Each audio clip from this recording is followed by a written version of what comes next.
بعد کے زمانے میں شاہ جہاں، اورنگزیب، شاہ عالم، بنگال کے صوبیدار شائستہ خان اور شہنشاہ فرخزیار نے ایسٹ انڈیا کمپنی کو مزید تجارتی رعایتیں دیں اور ان کی دریا دلی کا انگریز تاجروں نے خوب ناجائز فائدہ اٹھایا۔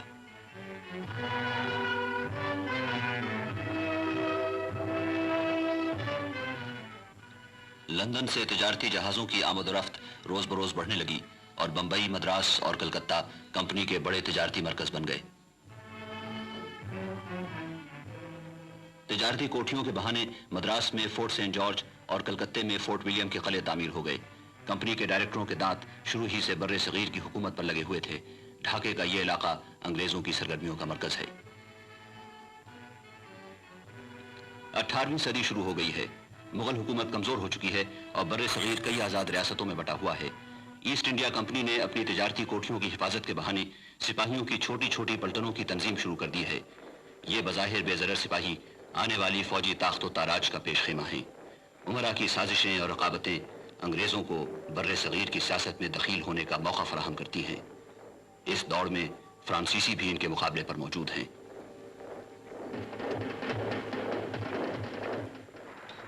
کمپنی کا افسر کلائیو نظام اور نواب کرناٹک کے جھگڑوں میں حصہ لے کر دوپلے کی فرانسیسی فوج کا قلع خمہ کر دیتا ہے۔ اسی جھونک میں کلائیو شمالی سرکار کے علاقوں پر قبضہ کر لیتا ہے۔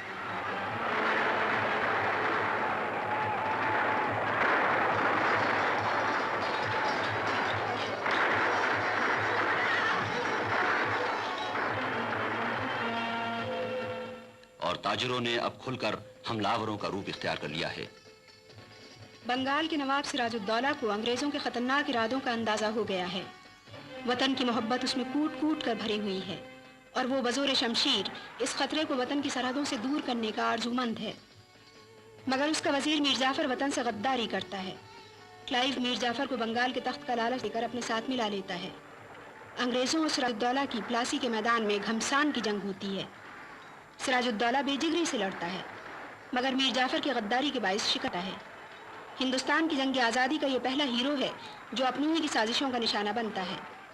پھر اودھ کا نواب شجاع الدولہ اور مغل شہنشاہ شاہ عالم بکسر کے میدان میں انگریزوں سے نبرد آزما ہوتے ہیں مگر کلائیو کو فتح ہوتی ہے اور شاہ عالم کو بنگال کی دیوانی کلائیو کو دینا پڑتی ہے۔ اس طرح بنگال انگریزوں کے قبضے میں آ جاتا ہے۔ وارن ہیسٹنگز بر صغیر میں انگریزی مقبوضات کا پہلا گورنر جنرل مقرر ہوتا ہے۔ کلائیو کی طرح وہ اپنا سارا وقت بر صغیر کی دولت سمیٹنے اور محبان وطن کے خلاف جنگ کرنے میں صرف کرتا ہے۔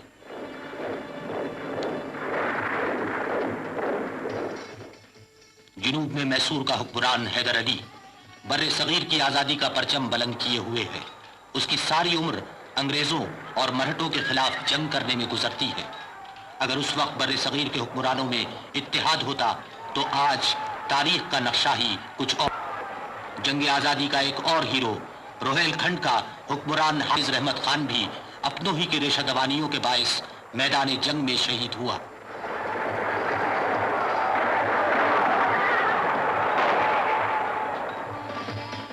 ویلزلی گورنر جنرل ہو کر آیا تو اسے جنگ آزادی کے سب سے زیادہ شیر دل اور جاباز مجاہد کا سامنا کرنا پڑا۔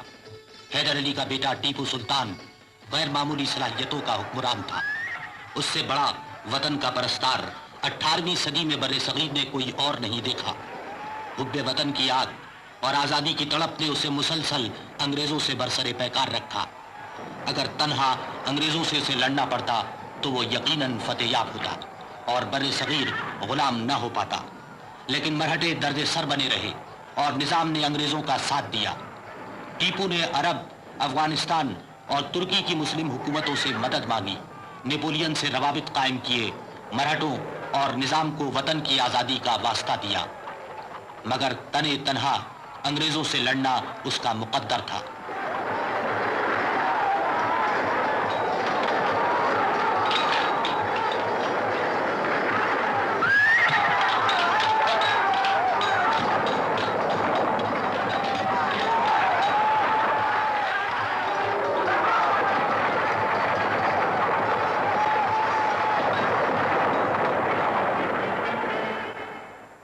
बिलाखिर 1799 ईस्वी में टीपू आखिर दम तक लड़ते हुए वतन की राह में शहीद हो जाता है और तारीख में अपनी शुजाअत और वतन दोस्ती की दास्तानें छोड़ जाता है।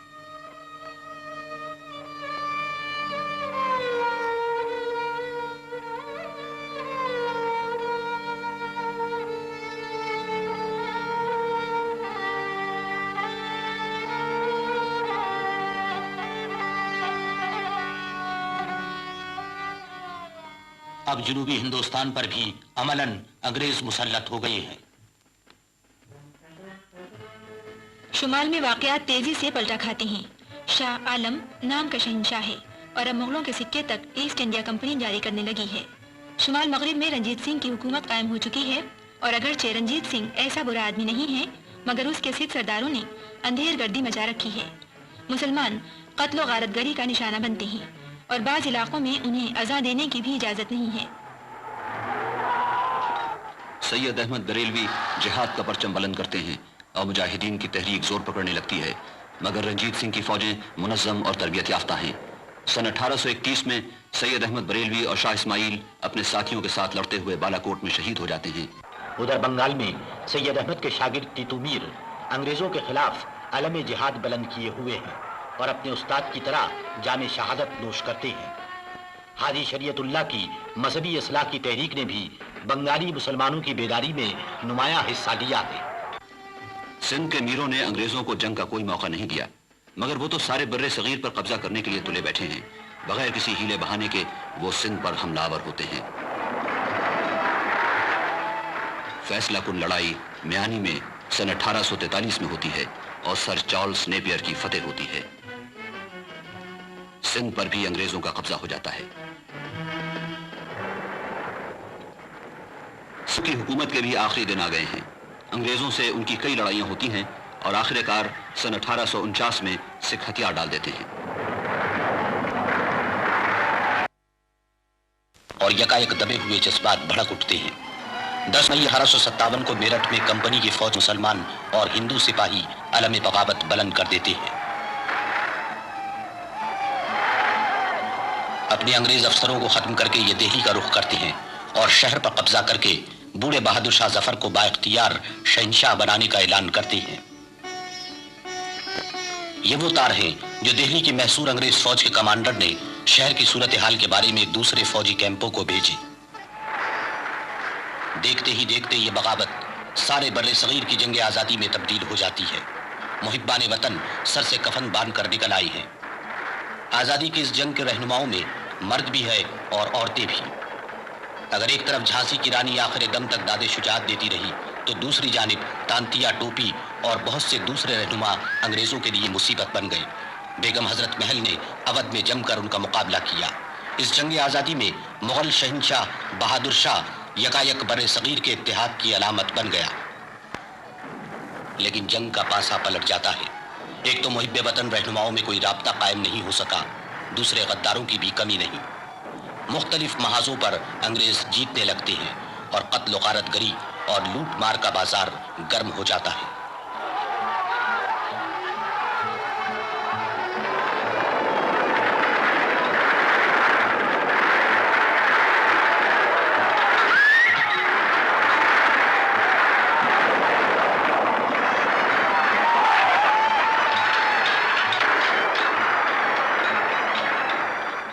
आखिरकार 3 महीने के मुहासरे के बाद खुद अपनों की गद्दारी के बायस दिल्ली पर भी अंग्रेजों का कब्जा हो जाता है।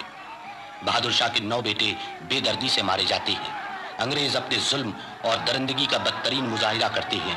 दिल्ली की तबाही का दर्दनाक नक्शा खींचते हुए गालिब ने कहा, शहर दिल्ली का जर्रा जर्रा खाक तशने खून है हर मुसलमान का। जंग आज़ादी की रहनुमाई में मुसलमान आगे आगे रहे हैं, इसलिए अंग्रेजों के बहीमाना और दरिंदा सिफत इंतकाम का वही सबसे ज्यादा निशाना बनते हैं। कई शहर तबाह और बर्बाद कर दिए जाते हैं, बस्तियों की बस्तियां नेस्त व नाबूद हो जाती हैं और चौराहों पर लाशें लटकती नजर आती हैं। तारीख इस जुल्म और दरिंदगी की बहुत कम मिसाल दे सकती है।